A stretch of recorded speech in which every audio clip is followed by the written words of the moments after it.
WatchOS 10 just came out, and here's everything you need to know.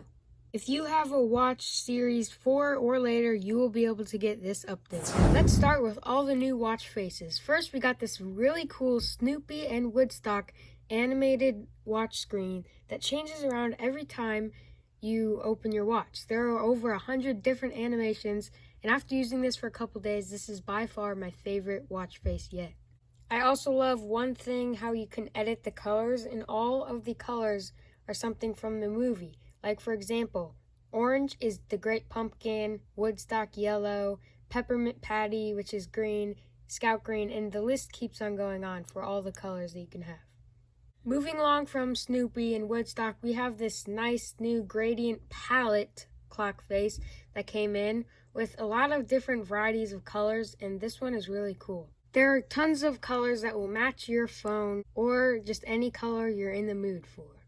Next, we have this new Nike watch face called the Nike Globe, where as the 6 seconds pass by, it fills in the globe, as you can see right there.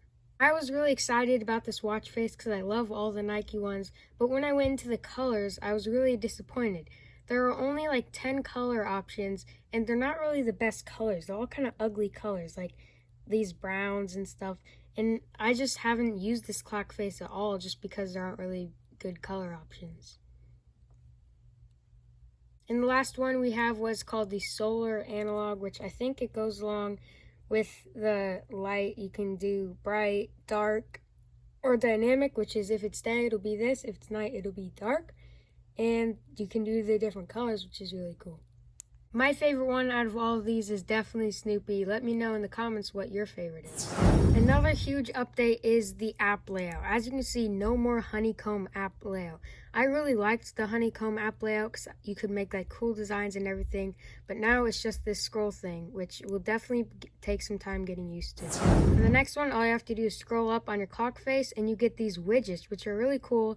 And again, it'll take some getting used to, but these widgets are really nice, so I don't have to exit the clock screen and I can just look at stuff quickly like stocks, timers, and activity rings.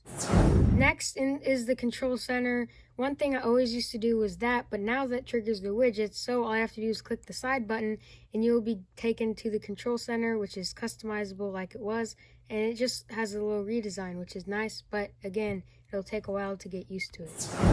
Another thing is just the inside of the apps. They all have a redesign. Like the weather app here looks totally different, and you can scroll to check things.